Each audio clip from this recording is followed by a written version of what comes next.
We're really excited to have everyone here this evening, especially on kind of a dreary Wednesday afternoon here in Greenville. And this evening, we're going to focus on our overview of development standards. And so, for those of you who have been keeping up with our monthly code connection sessions, we are getting close to being finished with the code. We expect to have a draft released here in December. And tonight we're going to really focus on some development standards that we've been working on for the code. Just a reminder that we'll have questions in the Q&A, and we will answer those at the end.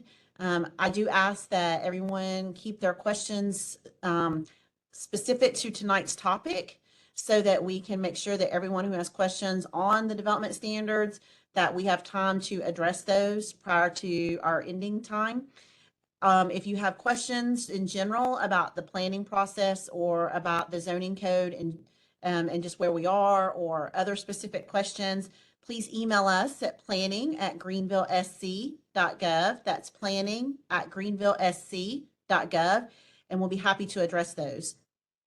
So before I introduce everyone for this evening to get us started, I just wanted to say that this is the real exciting part of the zoning code, in my opinion, because this is where we really start to focus on the elements that are essential to placemaking and are our building blocks for our form and our character for the city of Greenville. So in my mind, this is just an overview of the portion of the code that is really, I think, the most important to our overall physical development within the city. So we're really glad that you all joined us this evening, and we're excited that you are going to have some fun with zoning, or as y'all know, I like to say zoning is fun. And tonight we're going to be looking, though, at placemaking. Really, this comes down to how we want to have placemaking within the city of Greenville. So for those who don't know me, I'm Shannon Lavrin, and I'm joined tonight with members of my team, Mary Douglas Hirsch, who's our planning administrator, Chris Kershak, who's our principal planner and project manager for this project, and MJ Simpson from our communications team is also here on the call tonight. Thomas, I'm going to turn it over to you and let you introduce y'all's team and take it from here and get into our session tonight. I'll monitor the Q&A and be back at the end when we're ready to have some further discussion based on the material that you all are going to present for us. Great. Thanks, Shannon.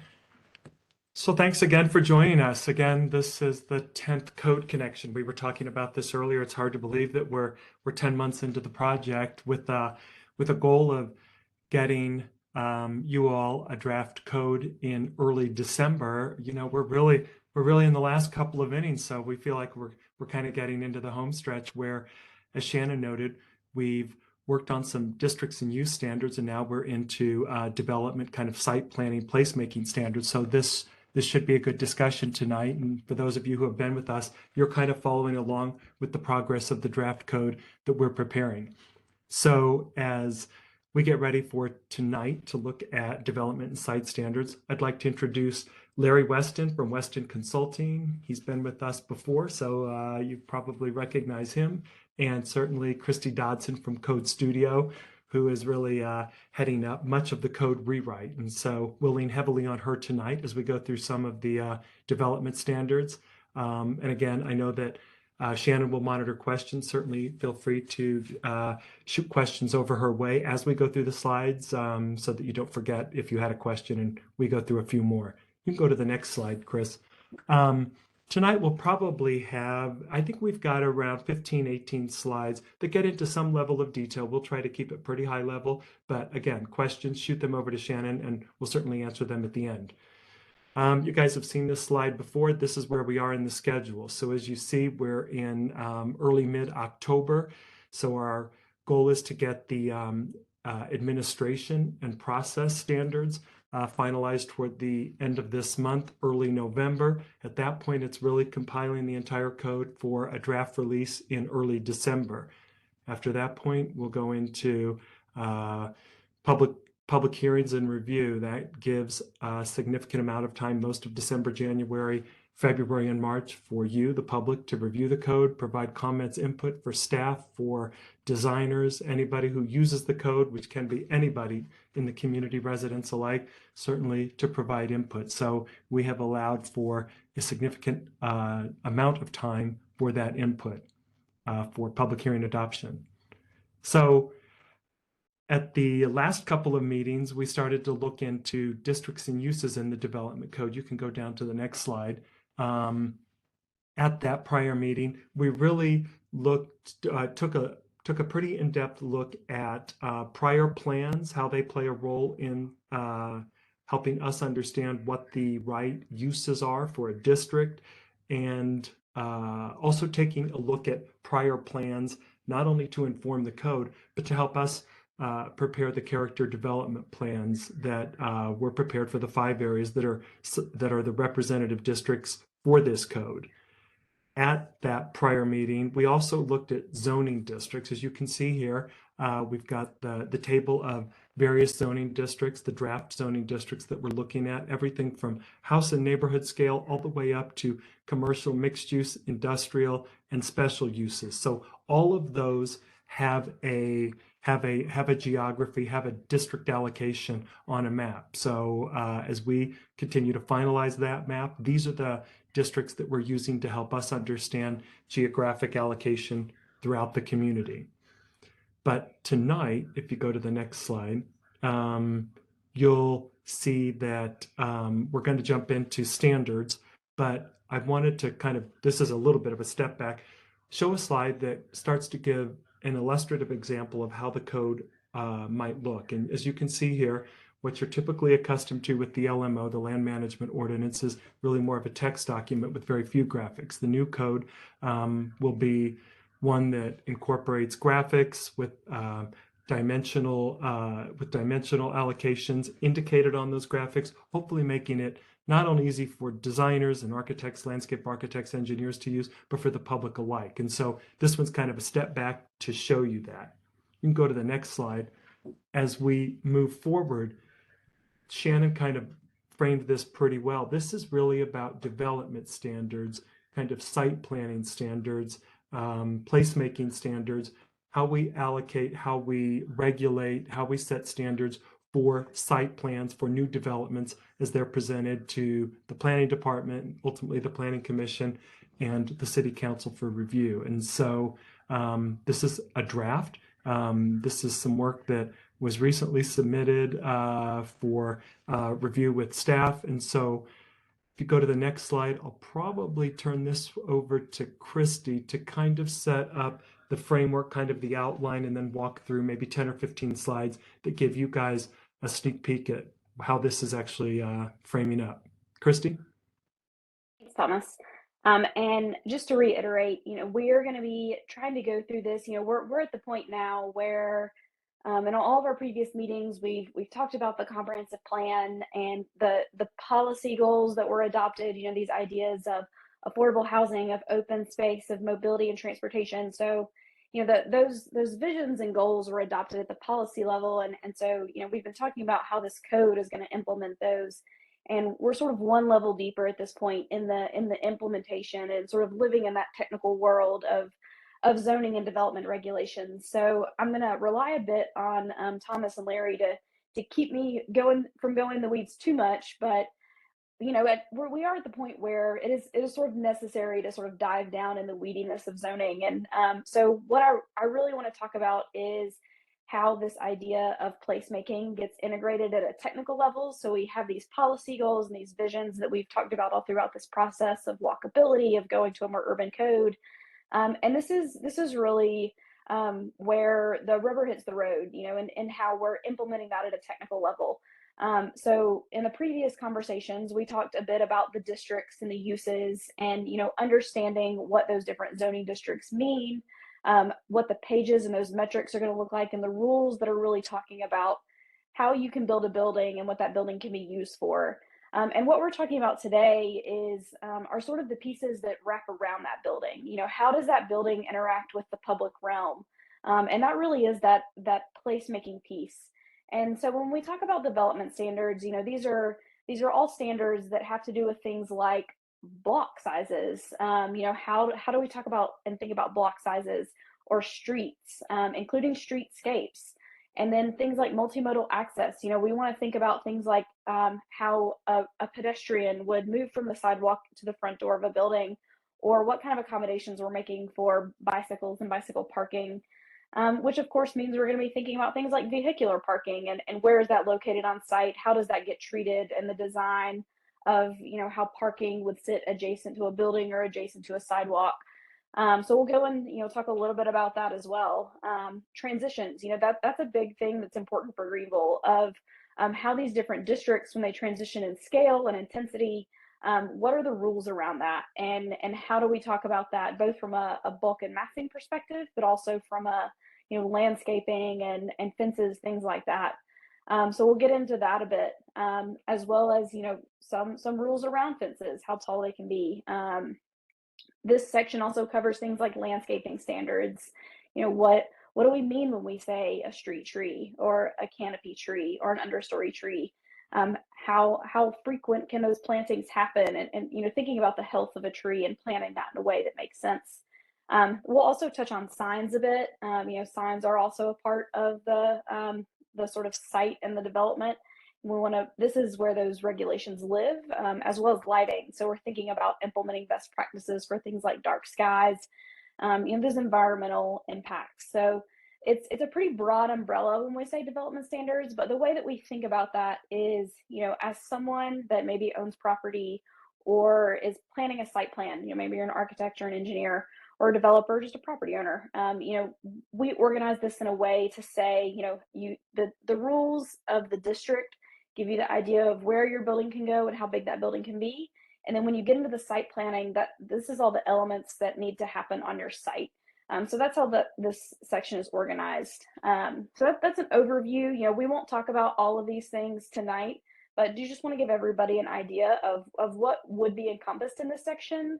And we will pick a couple of these to talk about just at a conceptual level of what is the intent behind it and what are the types of things we'll be measuring. Next slide, please. First off, the idea behind this is that it's relatively easy to use. So this is a draft of you know, how we're thinking about these different metrics and these standards, how they will apply to each site. So, you know, if you're doing a new construction project, you're gonna have a lot more standards that you're gonna have to adhere to than if you're doing something like an addition, a facade modification, or a change of use. So that is one thing that, you know, we try to think about is, you know, the size or scale of project you're doing means that you would have to adhere to certain standards. So if you're doing a change of use, there may only be a few of these sections you need to go look at. So this gets to that usability piece, and thinking about what is the type of project you're doing. And in this chart, you should be able to pretty easily see, okay, I need to go read these 5 sections. I don't need to read this whole thing. So that will be, you know, the sort of opening paragraph of this whole section. And it talks about when those development regulations are required and then the applicable code section that you would need to go read. Next slide, please. So let's get into some of the standards and talk about why they're important and sort of how we're thinking about measuring them. I again will reiterate that, you know, we're in the draft phase of all of this, so we won't be talking about specific standards of, you know, what exactly is our block standard length or our block perimeter length. You know, we're more here talking today about conceptually why it is that we care about block size, and in general the things that we'll be measuring. So block size is a standard requirement, and you know, this generally applies to large sites. And the idea is that we want to increase walkability. We know that smaller blocks in general increase walkability, they increase connectivity, particularly for pedestrians and multimodal transit users. So, you know, on big sites, we're thinking about things like including a maximum perimeter of how big a block can be, or what a block length, so the sort of one face of a block, when you think about the square in this, or a rectangle in this instance, you know, what is the maximum length that one side of that block can be? And if you exceed that maximum, you know, what kind of streets would you need to add to sort of break the development down into more of a walkable size? So this is something that would apply to bigger sites as they get redeveloped, and moving from that more suburban pattern to a little bit more urban, more walkable, and getting that street grid in. Next slide, please. And of course, along with that is street types. You know, we know that streets are one of the primary ways that as citizens of the city that you experience your city. This is our public space in a lot of places. Of course, aside from parks and plazas, but streets are really important to be safe for all users, and so that's something we're thinking about. You have some street types, and we're working with the city right now to think about those classifications. These are just some placeholders to give you an idea of some of the things we're thinking about.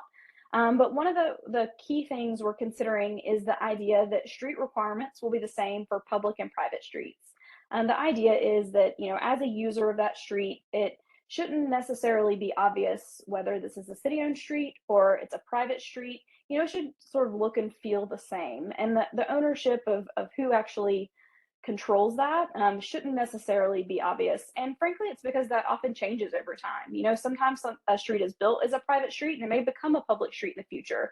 And so we want to make sure that as those transitions perhaps happen in the future, and as citizens, we're just moving through these streets and using them, that it's not obvious whether it's a public or private street.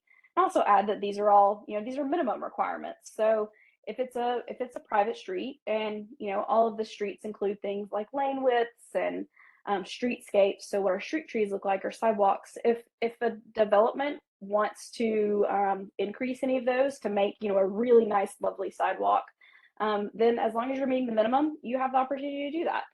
So this really is talking about the minimum requirements for making sure this is a safe and usable street for all the users of that street. And as I mentioned, street types include things like streetscapes. So that's things like your pedestrian zone or your sidewalk, and what those dimensional requirements need to be. Things like landscaping zones. And so that's, if you need to have street trees and how often those need to be planted. And also thinking about the different contexts of that. A street tree design for a residential neighborhood is going to look very different than a street tree requirement maybe for your downtown. And so that's part of where we're thinking about street types, is making sure that they're contextual and they make sense for the different areas, the different development patterns within the city. And when new development happens, these streetscape requirements would apply to all lots. So even if you're not a huge site, maybe you're only redeveloping a single parcel, then those street improvements, as far as the sidewalk and the street trees, those are things that would apply to that development. And there is this idea that existing streets, if you're just developing one parcel, there's not a requirement for you to rebuild that entire street. So there are thresholds, and that kind of gets back to that chart that I showed early on. We want to make sure that we are right sizing the improvements for the size project. Next slide, please. And this is just another example of, a couple other types of streets. These are, again, placeholders. We're working through the details of the types of streets that'll be more appropriate for Greenville. So, in general, we'll have sort of larger streets, and then more neighborhood streets, and then some street sections for things like alleys. And Christy, it's worth noting that these street sections, as we work through them, we're coordinating those with the Engineering Public Works Department, because really when we look at streets, you're thinking pretty much the entire right-of-way. So that may be sidewalk, landscaping strip, and then what is in the right-of-way, correct? That's right. And that's a really good example of how, the development codes interacts with things like engineering manuals. So we're of course coordinating that. And the part that we want to live in the code is essentially that minimum streetscape requirement. And so, we're coordinating those things as we go along. That's a great point, Thomas. Next slide, please. And to touch on sidewalks and trails briefly, I've discussed that a bit because they are so inherent to streetscapes. But there will be requirements for minimum sidewalk widths, for example, and that will be associated with different street types. If you're a neighborhood street, you may have a more residentially scaled streetscape or sidewalk than if you're in the downtown, where you have a lot of pedestrians, and so you need a wider sidewalk there. So we're thinking about that in conjunction with those street types. And that also includes street tree requirements. So we do want to highlight that, there is that landscaping element that's really important. And we're also thinking about how this could tie in with, your multi-use trails. The Swamp Rabbit Trail is an amazing asset in Greenville. And so we're thinking about how we can tie into these development standards some requirements for how developments need to address that Swamp Rabbit Trail and continue to grow that benefit and continue to develop that.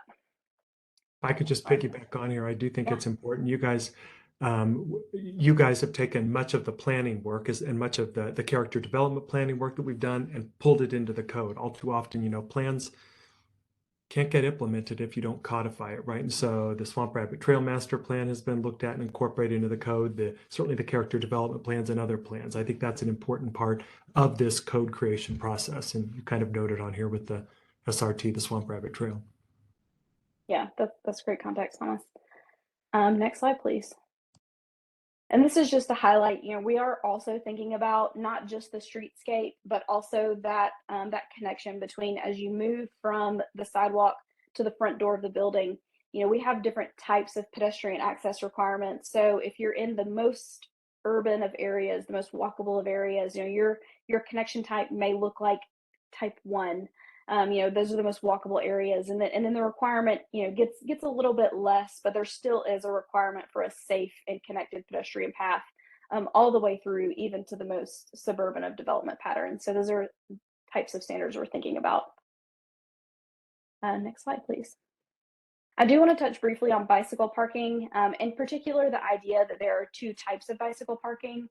So, depending on the use, we are thinking about short-term spaces, and those are sort of your typical bicycle racks that you see adjacent to a sidewalk, and then also providing these longer-term spaces. So that becomes really important as you think about transitioning modes and making sure that you are becoming a sort of bike-friendly community, having a safe place to store bikes longer term, whether it's throughout the workday or overnight in residences. So those are, sort of the 2 types of requirements we're thinking about for bicycle parking. Next slide, please. Do you want to touch on driveways? So this is another one of those topics that really intersects with that engineering manual. So part of the thing that we're thinking about in the design standards are our minimum spacing, minimum spacing requirements for driveways. So we want to make sure that the consolidation of driveways is really important whenever it comes to walkability. It really reduces that conflict. You think about people pulling out of driveways in a vehicle and a pedestrian walking down the sidewalk, it can kind of become dangerous if those driveways happen frequently. So if you consolidate those and sort of set a minimum required distance between driveways, it really makes it safer for both vehicle users and pedestrians to reduce those conflicts. So we're thinking about that and really tying that to those street types. So that's something that we're going to continue to work closely with engineering on. Next slide, please. We are also thinking about parking lot design. I do want to highlight that this has a really close connection to things like stormwater management. And so, we are thinking about the interface between what a pedestrian feels walking, down the street along a parking lot, and how that kind of becomes buffered. And we'll talk about that a bit more.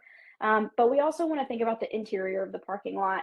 And, we don't want those just to be huge seas of asphalt, but want to have some requirements in there for providing shade. That becomes really important from like an urban heat island effect and thinking about the absorption of a lot of the heat that asphalt can have, but also from a stormwater perspective of how we can use these landscape islands to address a lot of the stormwater concerns. And we want to make sure that we're building in standards, some minimum standards, but also incentives to sort of go beyond the minimum standard for things like stormwater.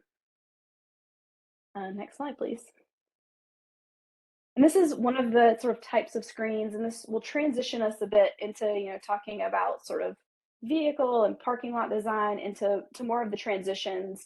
And frontage screens is one of the things that we talk about, particularly at that interface of parking lots and pedestrian ways.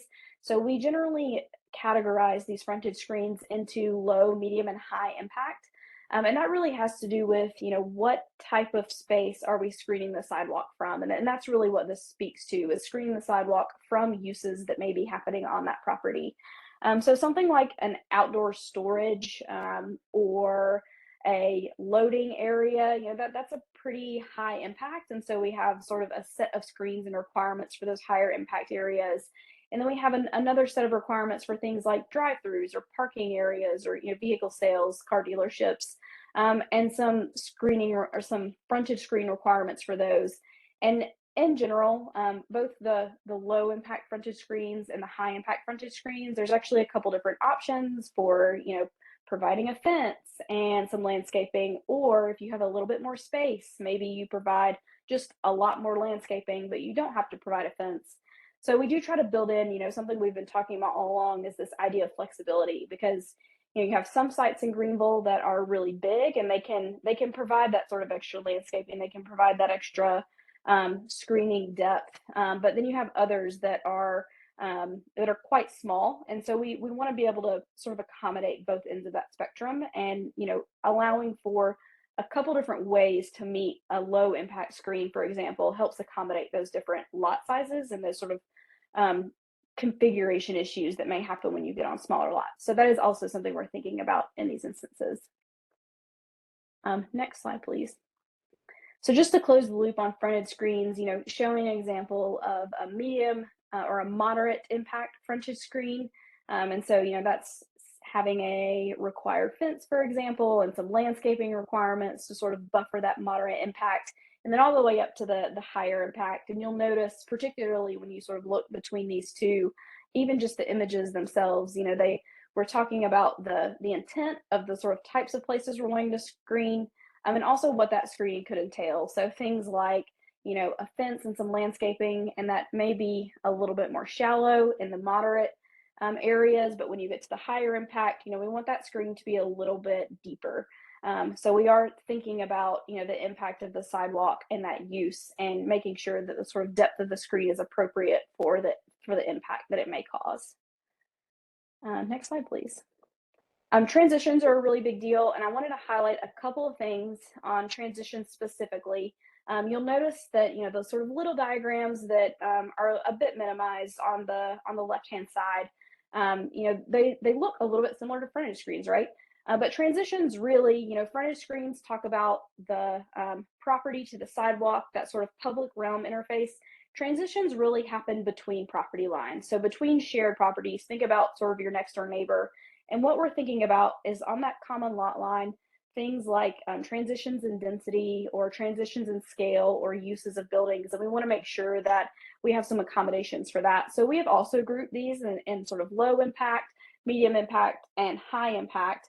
But what is included in the transition is not only these landscaping requirements and sort of fence requirements of what that needs to be from a buffer perspective, but there's also massing associated with this. So you'll notice in the transition types, so low, medium, and high, we have different upper story step backs that we have associated with these. And your building, you can't build quite so close to the property line in these transition areas. So you have sort of a required setback of the building itself. And then also once the building gets above a certain height, either in stories and feet, then anything beyond that needs to be stepped back an additional amount. And so that's thinking about that sort of massing step back to make sure that as those districts transition from a lower to a higher density, that the massing of that building is responding to that. And so again, we have different metrics and how we're thinking about that from a low impact perspective. If you'll flip to the next slide, we have different standards and sort of different setbacks requirements. So your building has to be set back a little bit further in a moderate impact requirement, and very similar to the frontage screens, we do provide a few options for what your fence or what your landscaping can be, but we really want to think about that massing step back and setback from more of an impact perspective. So we think about that in the transitions, and then again in the high impact is the same thing. So we're pulling that building back even further from those high impact uses, and so these transitions, it depends on which district is on one side of the transition line and what district is on the other transition line, and the interaction between the two is how we're thinking about that either low, moderate, or high impact between those two densities or uses. And then I think this is the last one that we're going to touch on, but we are thinking about signs as well, and the different types of signs you have in Greenville. You actually you already think about signs in a really great way. You have some really great examples in the community. I think about places like downtown and the village of West Greenville, where you have these great pedestrian oriented signs. And so a lot of what we're thinking about here is making sure that the sign requirements are illustrated. This is a lot of usability that we're thinking about. So wanting the information to be described both graphically and in tables so that it's accessible, it's understandable, and that how those signs are measured and what the requirements are pretty straightforward. So we're thinking about all the different types of signs that you have in Greenville and want to make sure that we are allowing them or restricting them in the appropriate places, depending on if it's a more pedestrian oriented area or maybe it's a suburban retrofit area. And the signs really needed for those are different. So we are thinking about how to relay that information in a more accessible way. You'll switch to the next slide. I'll pass it back to Thomas for next steps. And I'm sure with that amount of information, we maybe have some couple questions. Thanks, Christy. So yeah, I think you guys are starting to get the sense of kind of how the code is building in segments, if you will. Again, districts and uses, getting into development, site standards, and then we'll move into administration and process. But I think that development standards are significant in as much as it's probably what the Planning Commission hears, Planning Department and Planning Commission probably hears the most about: screens, setbacks, fencing heights, distances, outdoor storage screening, parking lot screening along a road, etc. It's probably what they hear most on a day-to-day basis. All of that really lives in the development standards. Some crosses over in the public right-of-way to the engineering manual, and we'll make sure that it lives in both places where necessary, and in a technical place, the engineering manual as required versus the development code. But again, I think it's important to reiterate the development standards really start to set the tone for how a site is developed. Smaller sites to larger sites, and how it impacts the community, quality of life, site planning, placemaking. So that's where you will see significant opportunities to improve the quality of life, the character of sites that are developed down the road. As we move forward, again, I think you guys probably have some questions, but as we move forward, Chris, if you go to the next slide, I think we've got our outline for the timeline for this project. You'll note again that we'll be back with you guys next month for another code session, and then we will move into finalizing the code. At that time, it does go to public hearing, working with the department, the community, open houses, planning commission, city council. I think that's important to convey again and again, because that's a real opportunity for us to hone in on details, work with you all, work with the development, the design community, and then aim for adoption in February, March, April. I think that's all of our slides. If you have any questions, we are all ears. Thanks, Thomas. Appreciate y'all going through that. And I'm going to, while people think about their questions, I'll go ahead and start with some questions of my own. So if we could go back to the streetscape sections, please.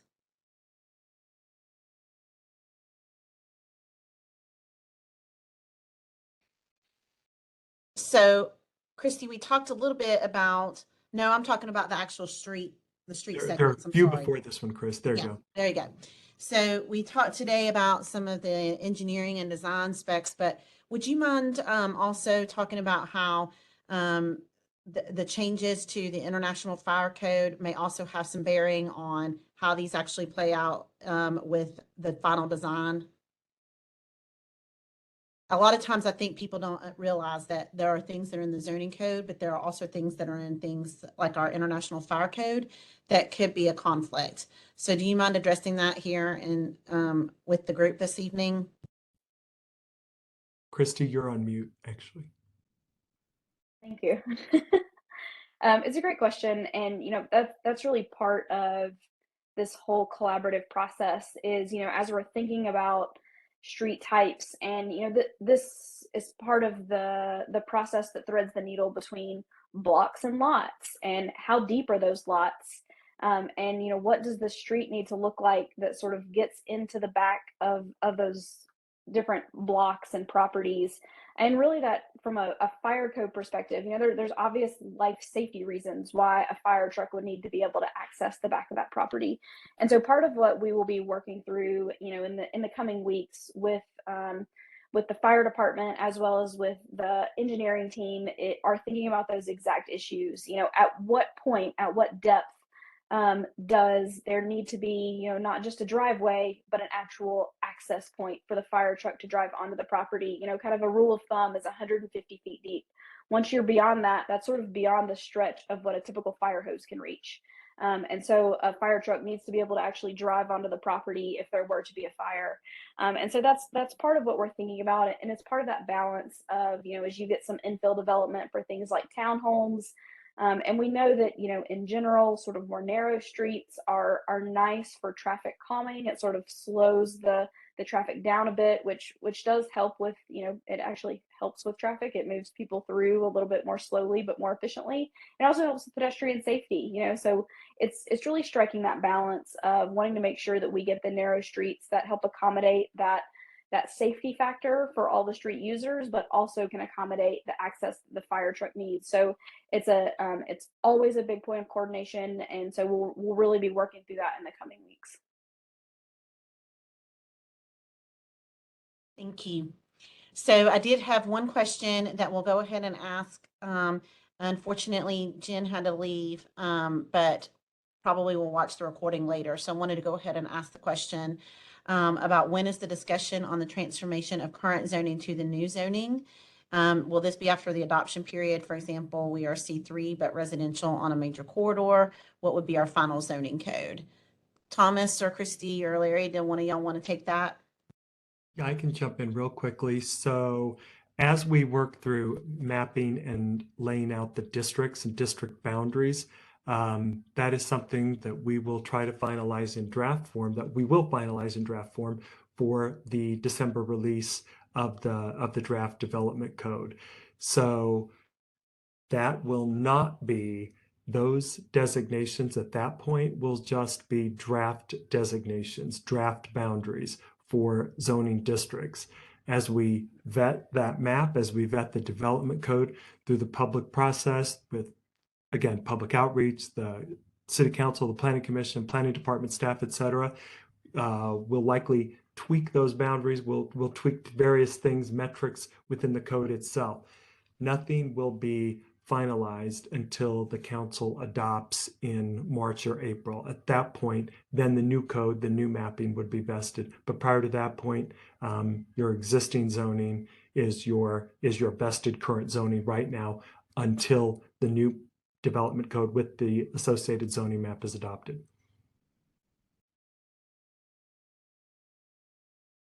Thank you, Thomas. So if you don't mind, when we start talking about development standards that would apply to all zoning districts within the city, I think sometimes that can get confused with design guidelines. Would one of you mind explaining the difference between what these development standards are that we're talking about for the zoning code versus design guidelines, and how these will marry up with some of our existing design guidelines, for example, our downtown design guidelines?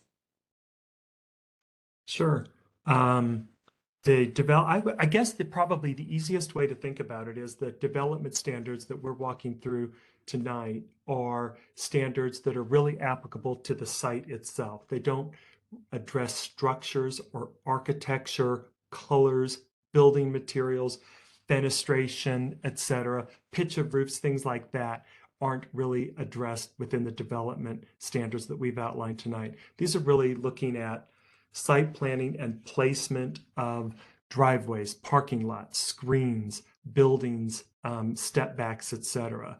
These don't address architecture per se. The design guidelines, for example, the downtown design guidelines, get into a discussion of architecture, different fenestration patterns, materials, etc. The development standards address all site planning issues across districts, those that are applicable, kind of that first slide that Christy showed, the ones that are applicable for, say, new construction versus rehab, etc. These address the sites. the architectural standards that the Design Review Board looks at get more into the detail of the buildings. And I can certainly let Christy elaborate, but I would try to think of one as site and maybe one as building. Certainly, development standards in the zoning code will address massing and height and step backs, things like that, just not the details of the architecture. But Christy, I may have missed something. No, I think that that's a great designation between the two. And, in general, what we're thinking about with the code is, we want to get you to 95% of a really great walkable urban form. But that last 5% really is architecture. Those are things like nice use of materials that may be appropriate or like very reflective of Greenville, things like that. And so, what we have really built in and baked into the code they are requirements because they are a code. They are regulations, which is different from the design guidelines, which are more discretionary review. So that is a major difference. So these requirements will get you to a good walkable urban form of a building, and that includes things like the massing, how the building needs to address the street, and also the streetscapes. But the design guidelines really are going to get into that finer grain of detail that the architect really is going to be thinking about the types of materials or the types of windows. These will say you need to have windows, you need to have doors because those are good urban design, but we're not necessarily dictating the type of windows those need to be or the material or the color of those windows, or even what does the design of that canopy over the entry. That's not what this code gets into. It just says you need to have a canopy because that's good urban form, or you need to have a cover that sort of provides protection from rainy days like this as you're trying to fumble for your keys and get in the front door. So we're saying there needs to be a cover, but the design guidelines would go into that next level of detail and be a review of what that cover needs to look like. And so it may be that the design guidelines that you have today could be reduced a bit in scope because they were sort of compensating for a lot of your current code not having baked in these good urban design practices and these good urban design requirements. And so that's part of what we're trying to get to is we're taking care of the basics in the code. We want to get you really, really close to a great ideal building, and then what that allows the design guidelines to do is go in and go from a really good building to make it a great building. That's those sort of design pieces. And so it lets the code do what the code needs to do, and then it lets the design guidelines focus on what the design guidelines need to do, which are more of the details. Thank you.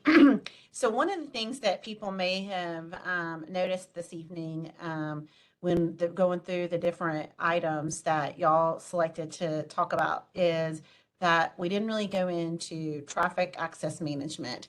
And so do you mind kind of talking to the audience this evening about how we might be addressing that in the future code? Because I know that people are interested in things like transitions, landscaping, trees, sidewalks and sidewalk widths, bicycle lanes, but we didn't really go into traffic access management. So can you talk about when we can expect to see that in the code and how that will be treated in the new code? Yeah, I can take an initial stab at this. As you think about traffic and the management of traffic, let's look at it in the context of, say, a new development, a new site plan, et cetera. We'll incorporate thresholds for traffic impact analyses for projects, and those analyses or those kind of thresholds at which point a traffic impact analysis is required will be submitted for review by planning department, city engineering, and certainly planning commission if it's a project that goes to that degree of review. What we really want to make sure is that the requirement, the threshold for traffic impact analyses are incorporated into the code. But the actual traffic impact analyses and some of the details that are required as part of that will live in the engineering design specifications manual. And so we'll have an opportunity, the city will have an opportunity, the public will have an opportunity to see those. It's going to also be important for us to note that traffic impact analyses are intended to address impacts of traffic, just traffic. It's not really anything beyond that. Sometimes traffic impact analyses are used to a greater extent than perhaps they should be in terms of project review. So any traffic impact analysis that comes in may mandate additional transit mobility options, whether that's bus infrastructure, maybe that's bike infrastructure, better trail connectivity, better pedestrian connectivity by way of sidewalks. It may mandate an additional turn lane. It may mandate maybe a one-way in and a one-way out of a particular project. But we want to make sure that traffic impact analyses address and are mitigated by traffic and or other transportation mobility options. That'll be important. I don't know that that's necessarily very clear in the current code. We'll want to make sure that that gets incorporated into the new code, and then those details, kind of those technical details, that they're incorporated into the EDSM, the Engineering Design Specifications Manual, that's also being updated. Thank you. Christy, And I know did I miss anything? Sorry. No, I think that's great. Okay. And I know that this is not in the presentation tonight, and I'm going to start getting into the weeds, but it's in some of the things that our staff is reviewing from you all. And something that I think gets confused sometimes just in terminology is a setback versus a step back. Do you mind, Christy, kind of explaining to our group this evening, especially as we're talking about development standards, how we're going to treat a setback versus a step back? Yeah, that's a great question. And, unfortunately, they sound very similar. So it just is a very confusing topic. But a setback is where your building can be located in relation to the property line. And in general, a step back refers to, as the building becomes taller, how that building massing needs to step back an additional amount to sort of create a height transition. So a setback is really where your building can be located, adjacent to the property line, and step back generally happens on maybe the third or the fourth story. When you think about, sort of a traditional way a building may step in. And so there are some districts that have both of these, and you'll notice that the transitions have both of these. So you have a setback of how close your building can be to the property line. And then additionally, you have a step back that once your building reaches a certain height, then that next floor has to step back. So that's, I don't know if there's a more clear way to say it, but you just have to kind of learn it and listen closely for the difference in terminology.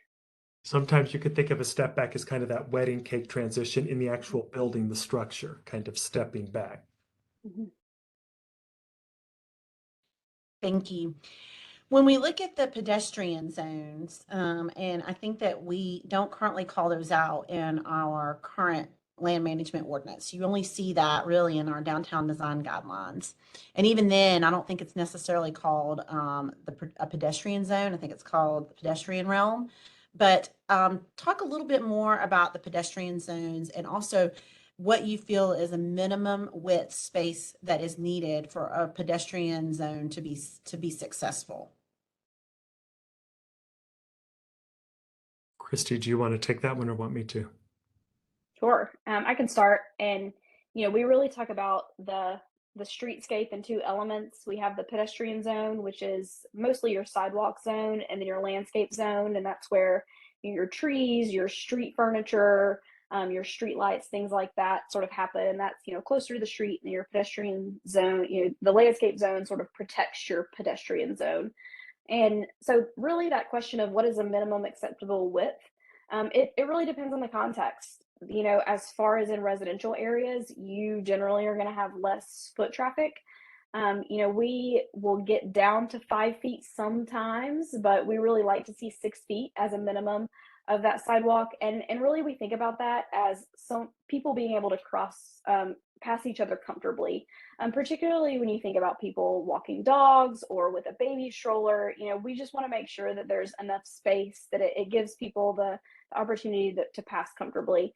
But when you get up to something like maybe your downtown area or some of the mixed use nodes that we're thinking about, there's a lot more pedestrian traffic there. And so you really need more like 8 or even 10 feet to make that more comfortable, because it's not just going to be, sort of one person passing one person. You may have a couple of people passing a couple of people pretty frequently or regularly. And so And you also think about in those more urban areas, you're going to have things like cafe furniture, perhaps, or a little sandwich board signs sort of sitting out in front of restaurants. And so you just have a lot more elements that are sort of within that public realm, and your buildings are closer because it is that more urban feel.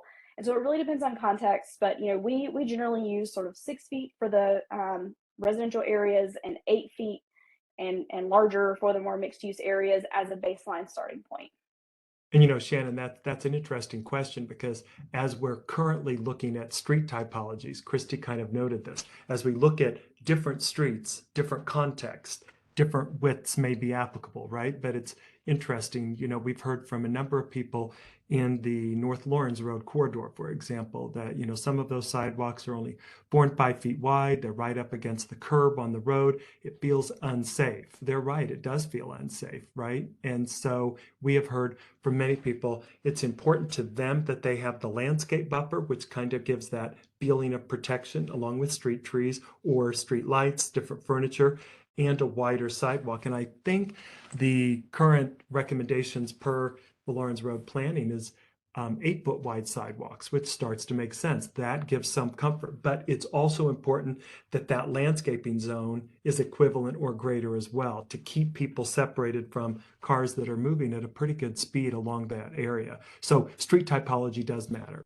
Context does matter. In a neighborhood area, that land buffer, it may go down to 6 and 6, as Christy noted, 6 feet for maybe landscape, 6 feet for sidewalk. In some places, it could be smaller depending on rights of way, the widths of rights of way allowed. But that'll be important as we hone in on that street contact, the street classifications.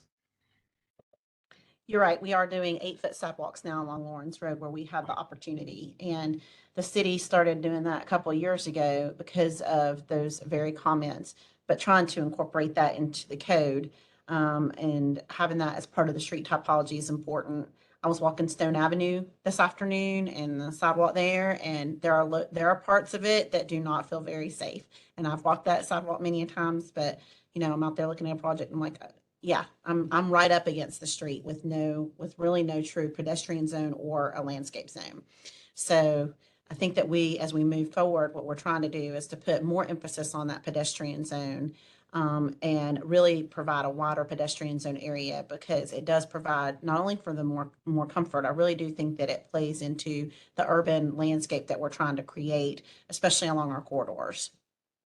That's right. And in places where rights of way may be fairly narrow in terms of width, looking at public access easements as part of that infrastructure and site development, that will be incorporated into the code as well. So I'm gonna throw a fun one at y'all. Well, I think it's fun. We'll see if y'all think it's fun. Hey, this was for Christy or Larry then. Good. Yeah, because zoning is fun. So if you were to say that there is one thing that when we look at adaptive reuses, because we've heard a lot about adaptive reuses in the community, if you were to say if the city were to focus on one thing on a site as part of an adaptive reuse that would be most impactful to creating the kind of placemaking that we want to create in our nodes and our corridors, what would be that one element that you would focus on, that we should focus on?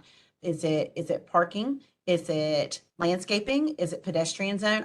I've got one for you when y'all are done that we'll see if we're all in alignment. But what would be the one thing, if there's one thing we could do on each of the adaptive reuses sites that I would have a true impact in how we look visually along our corridors, what would that be? What element would that be? Do you want me to go first, Christy and Larry? I was gonna say I'll go first because Okay. y'all still my answer. Okay. What I've seen over and over again is parking requirements. Having flexibility for requiring parking, it is the number one reason why buildings sit vacant or don't get improved, because they just can't meet the parking requirements. You're trying to reuse the building, and frankly, it really limits the ability for that sort of incremental improvement for people to be able to provide like planters that may be a little bit more temporary, or a patio along a sidewalk that what have formerly may have been parking. So having flexibility for required parking for adaptive reuse will absolutely transform the ability to reuse those buildings, particularly in an incremental way that really supports local businesses and it gets you that walkability a lot more quickly.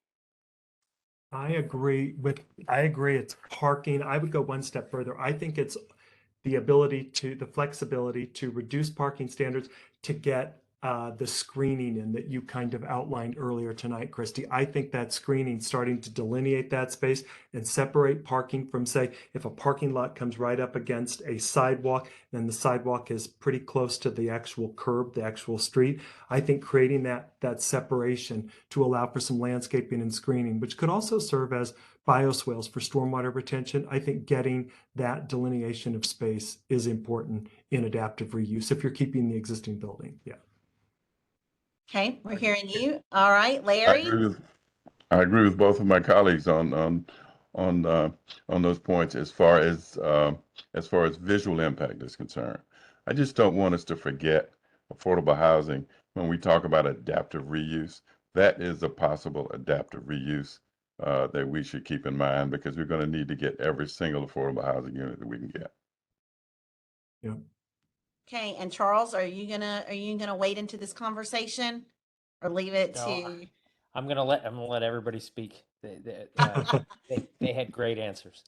Okay, so here's mine that is it's all about the visual of the corridors, and mine is signage. I think with good signage, if I had to change one thing on a site, if you have really good signage, you can completely change the immediate impact visually of how a site feels when someone sees it and as they enter into an area. So I can think of several places in the city where through the facade improvement program, we worked with the property owner to change the signage, and it had an immediate visual impact on the property. How do you see the signage impact in terms of size of signage or the level of signage, or both? It's sometimes it's the size, sometimes it's the design, and sometimes it's just the location of the sign where it is maybe blocking the architecture of the building, or it's in a position where you can't really read it, or it hasn't been maintained. And I think that that's really when you're able to take a sign that maybe is showing its age and reimagine it with a new sign, that you're automatically changing kind of that visual impact immediately for the property. I think this is a great conversation too, as we think about, I talked a bit about the usability and why we have that sort of chart at the beginning of which development standards you have to meet based on what project type you are. And this is the exact conversation that we're thinking about of, adaptive reuse projects generally have kind of tighter budgets. And so we want to be thinking about these really high impact things to say, we know adaptive reuse projects can't meet all of these design requirements. We would love for it to, but it just isn't financially feasible. So let's pick the ones that are most impactful to make those projects financially feasible and happen, but to also really change the character of our corridors in the direction we want. So I love this conversation. Yeah. Well, see, this is why zoning is fun. Yep. It really is.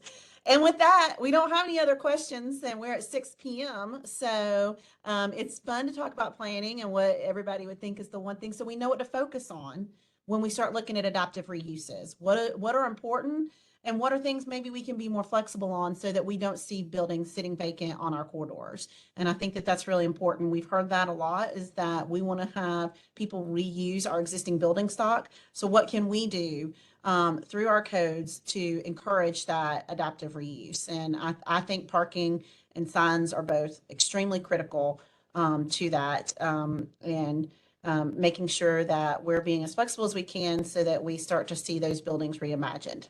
And so with that this evening, we'll go ahead and say good night. We hope everybody enjoyed this 10th Code Connection session. I think that it's going to be sad when we come to the end of these. I don't know what we're going to do for 2023, but there's always a possibility to keep going. So we hope y'all will be back here with us in November for our next Code Connection session. And I don't have the calendar in front of me, but I believe that it would be Wednesday, November the 9th. That's right. If I'm correct, Wednesday, November the 9th at 5 p.m. These are recorded and are on our website the next day. So thank you everyone for your participation, and thank you to our great code consulting team tonight for another great information session. Thanks, Shannon. Thanks, everyone.